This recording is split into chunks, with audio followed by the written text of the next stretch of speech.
Hi students, hope you all are well and doing good. So today we are again here for your business studies lecture. In our previous lecture we had discussed about the nature, significance and fuels principles of management. That is fundamental principles of management. Today we are to discuss with the remaining part of this unit, that is scientific management.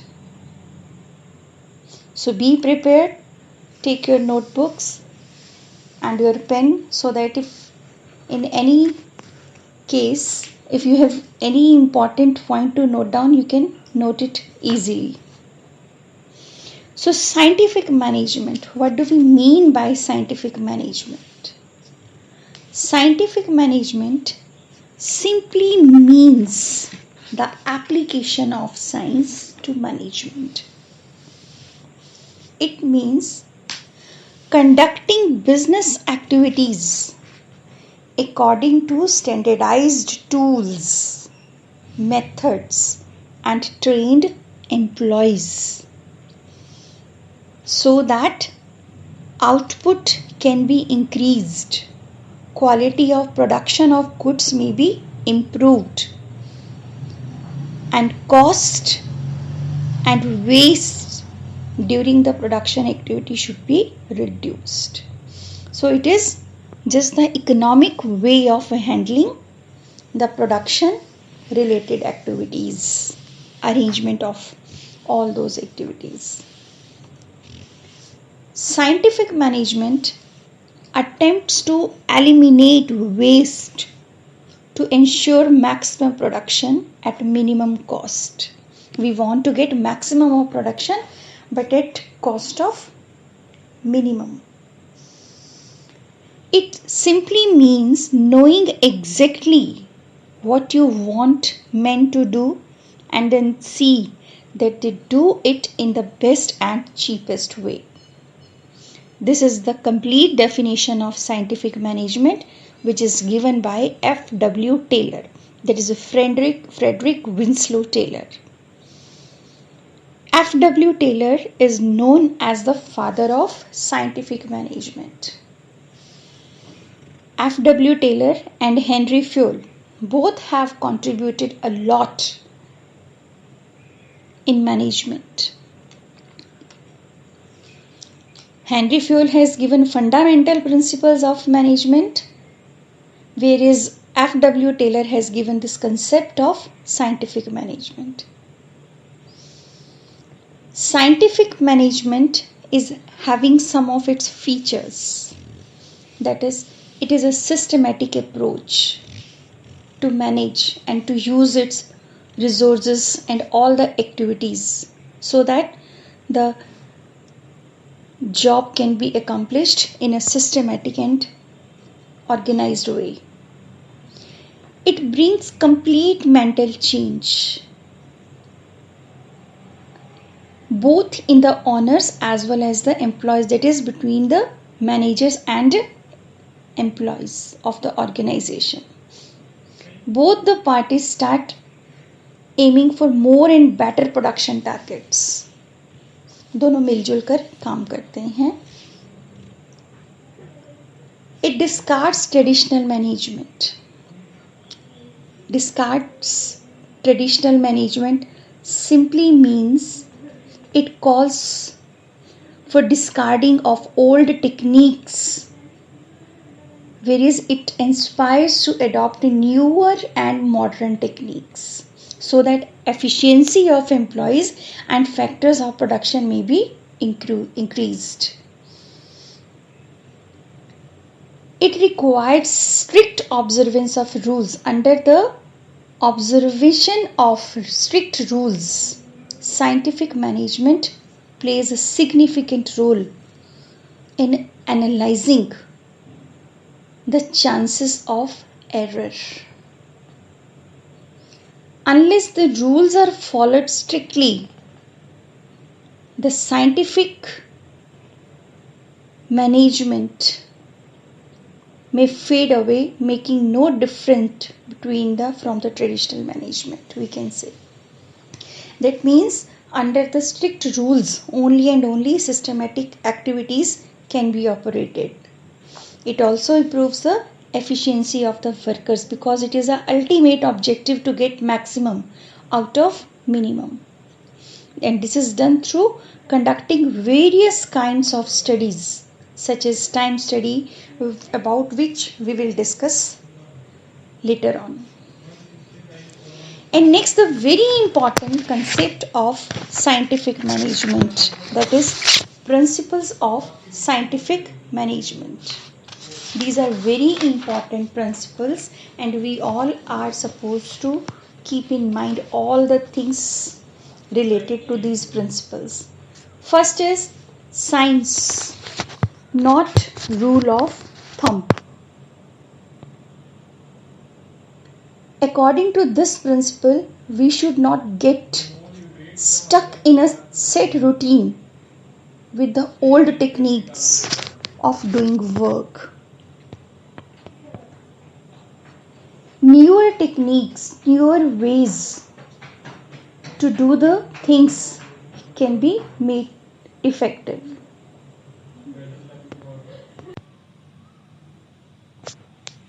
For example, in present context, use of internet has brought about so many changes, that is increase in internal efficiencies and customer satisfaction, we can say, as we are learning and teaching through this procedure.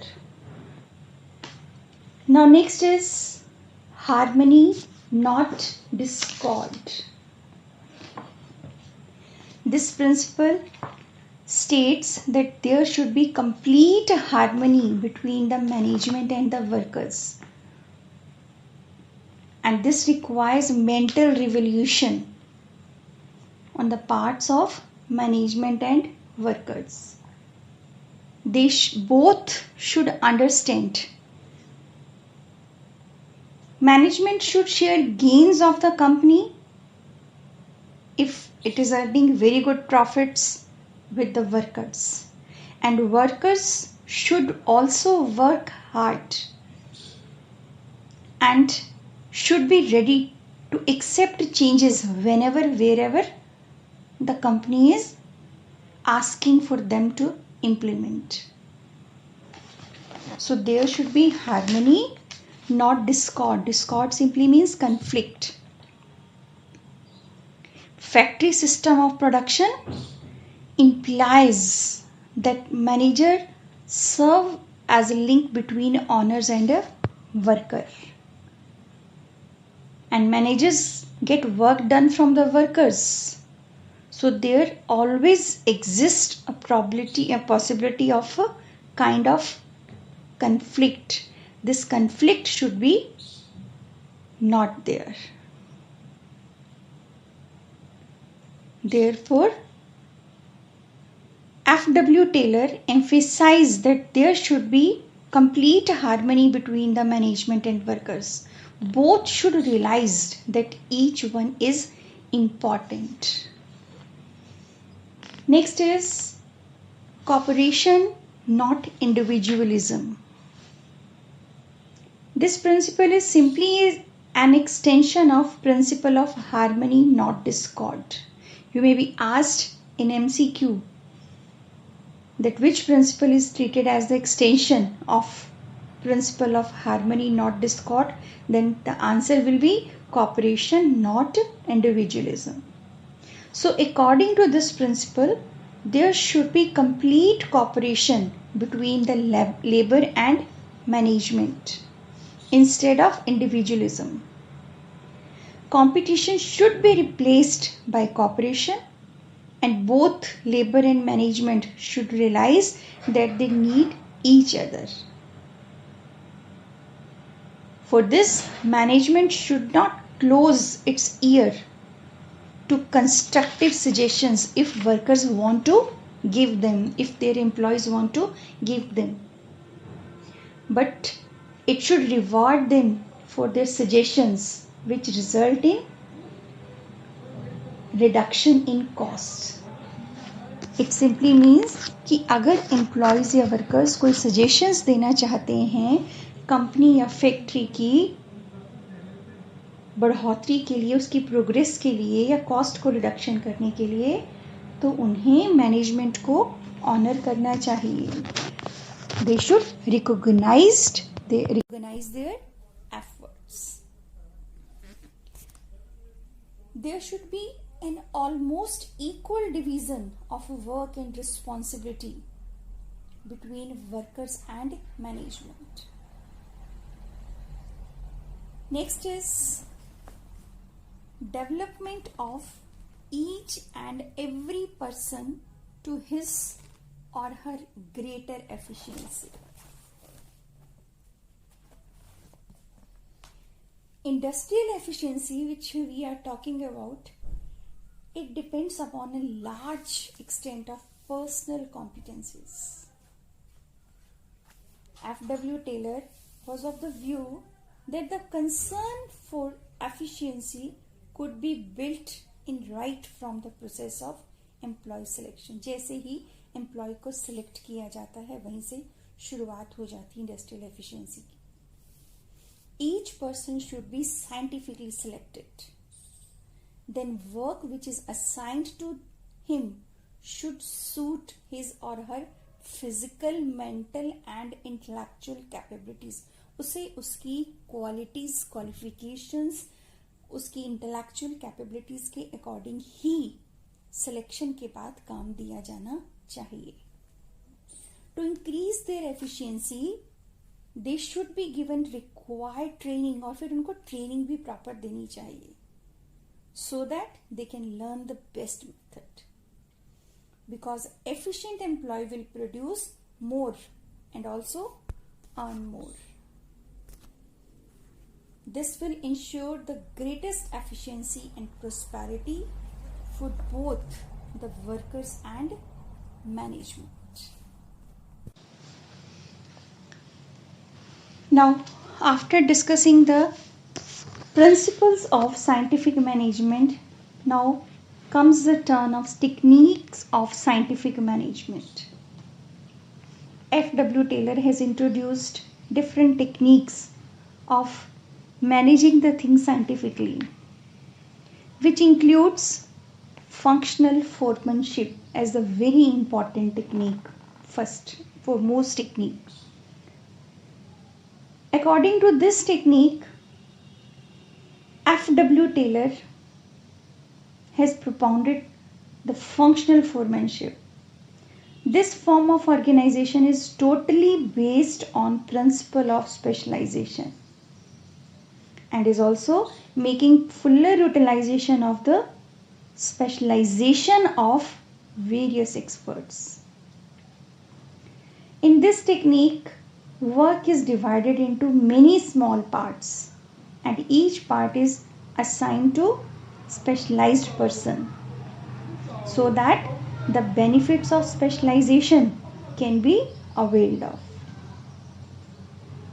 He has suggested that the work of factory manager should be divided into two officers, we can say, that is planning officer and production officer. We can also name them also as in charges, that is planning in charge and production in charge or production officer. Now here each worker will have to take orders from 8 persons who are treated as the experts in their relevant field so that production can be taken place. Taylor has separated planning with the execution function. So under planning in charge, 4 experts are there. Under planning officer, 4 foremen are there. These include route clerk, instruction card clerk, time and cost clerk, discipline officer. Now what activities they perform? Route clerk specify the route of production, किस root से production होनी है. Instruction card clerk drafts instruction for workers, कि उन्हें कहाँ किस machine पर कैसे काम करना है. Whereas time and cost clerk prepares time and cost sheet, वो कितने टाइम में कितनी कॉस्ट लगाकर किस प्रोडक्शन एक्टिविटीज को कर रहे हैं. एंड डिसिप्लिन इंचार्ज और discipline officer ensures discipline, ensures proper working, following the norms. And the role of production officer is also be covered by the 4 experts or 4 foremen again. That is, it includes gang boss, speed boss, repair boss and inspectors. Speed boss is responsible for timely and accurate completion of job, that the job is completed. Speed boss, that he is governing that the job is completed at time or not. Gang boss, boss keeps machine and tools ready for operations so that workers can use them at the time of production. Repair boss ensures proper working condition of machines and tools. In case any machine is broken, problem, fault in any machine is there, then it repairs, it checks and make it able to produce further units.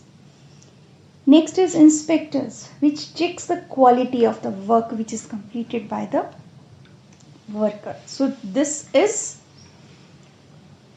the way in which entire job is subdivided. Next technique is of standardization of work. Standardization simply means setting the standards for different activities. For example, what should be the amount of the work to be done by a worker in a day, how many hours the worker is expected to do, and the standard amount of work every day. In same way, these standards may be set for raw materials, machines, tools, techniques and conditions of workers' workings. The basic purpose of standardization is to reduce the cost of production and to reduce the variation in different sizes and features of the produced units, so that quality standards may be maintained. Next is simplification. Simplification means putting an end to the unnecessary types, qualities, sizes. The basic purpose of simplification is to reduce inventory, that is stock, and fuller utilization of equipments and increased volume of sales. Very good example given in your book is that it is all right for a shoe manufacturing company to manufacture shoes of 0 to 10 size, but it is complicated when the company will start manufacturing sizes like 0.25, 0.5, 1.25, 1.5, 1.75, 2.1, 2.35, 2.75 likewise.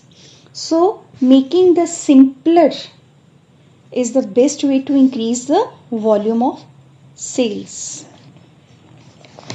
Next is Method study. Now, method study, time study, fatigue study, and motion study. These are categorized under work studies. Basic technique है that is called work study. Work study is a systematic and objective and critical examination of all the factors which are required, which are related to work, so that maximum efficiency of the workers can be got it out. It includes method study. So method study is that study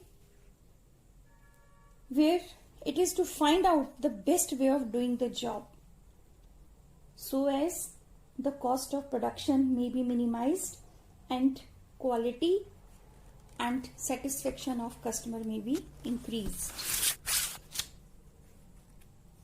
Next is motion study.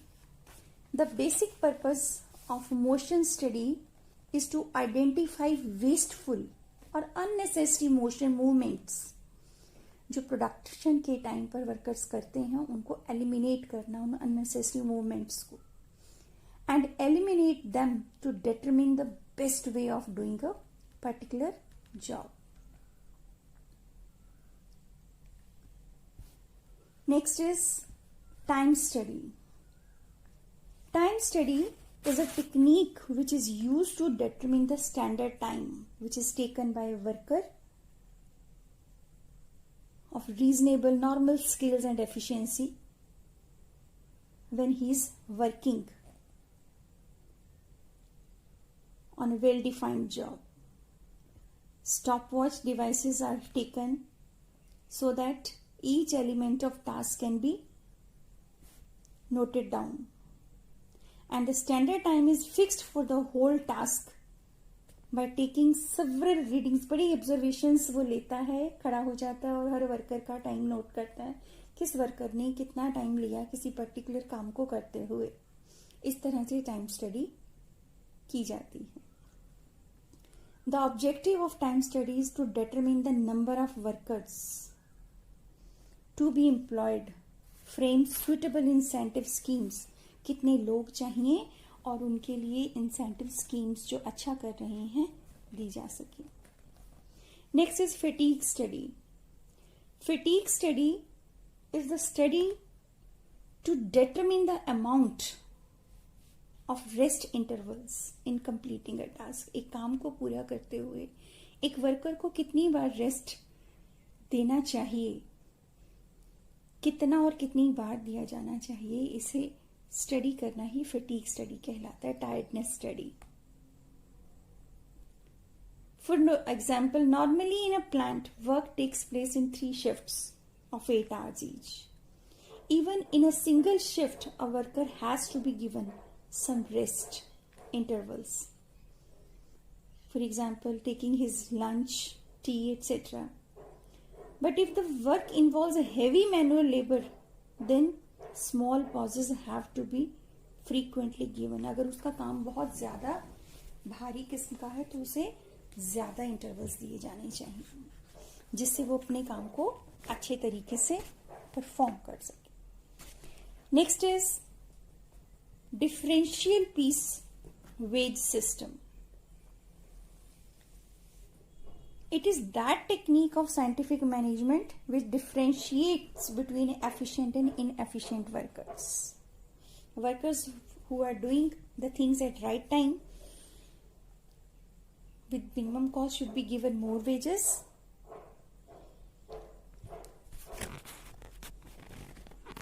It rewards basically the efficient workers and motivates the less efficient ones so that their efficiency may be improved. In this type of plan, 2 piece rates are there, 2 wage plans are there. One for those workers who produce less than the standard output, and it acts as an incentive for less efficient workers so that in future they will also perform better and get equivalent wages according to the efficient workers. Last technique of scientific management is mental revolution, which simply refers to the change in the attitude of management and workers towards one another from competition to cooperation, which we had discussed under the principle cooperation, not individualism. That mental revolution is also very important technique of scientific management. Normally, we see that conflict between employees and workers that is result in division of profits. They want maximum profits in case when management is earning very good profits, with both the parties demanding a larger share of profits. Managers expect larger share of profit. Workers also wants to get extra gain in their share of profits. This is the main reason why a mental revolution is needed. So Taylor emphasized here that instead of fighting over division of profits, both the parties, that is employer and workers, should make efforts for increasing the profits. Such a situation will result in an increase in production, increase in sales, increase in profits, and that will make more effective the working of the organization itself. So, this is all about principles, techniques of scientific management which we had discussed today. So, as far as F.W. Taylor and Fowl's contribution in management is there. Both the management experts have contributed a lot in the field of management. The contribution of Taylor and Henry Fowle are complementary to each other. They are the great names in the field of management.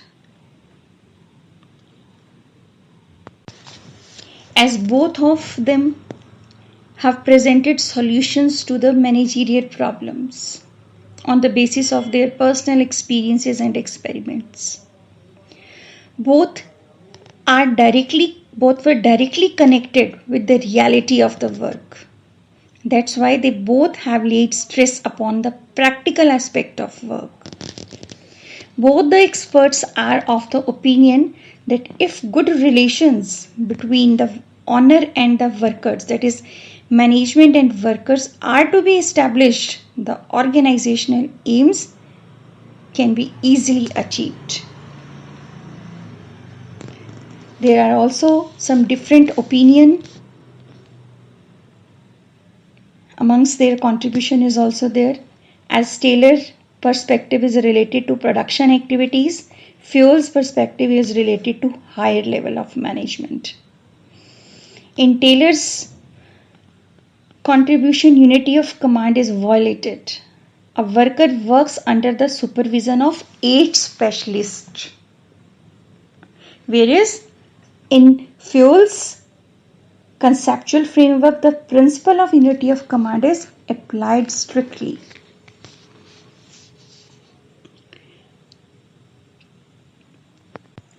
In conclusion, we can say that these days many changes are taking place in the field of management, and it is only because of these changes that the principles of Taylor appears to be little old ones. On the other hand, principles which are advocated, which are told by Henry Fowle, are getting recognition. So according to famous expert in the field of management, Theo Hammond, as long as we refer to Taylor as the father of scientific management, we would justice to Fowle and his work to call him the father of principle of management. So with this, our unit second, that is principle of management, is over. I hope you have got it. Please make your assignments regularly. I'll send questions in your WhatsApp groups so that you can make your assignments and submit to me at right time. So it's okay. Take care.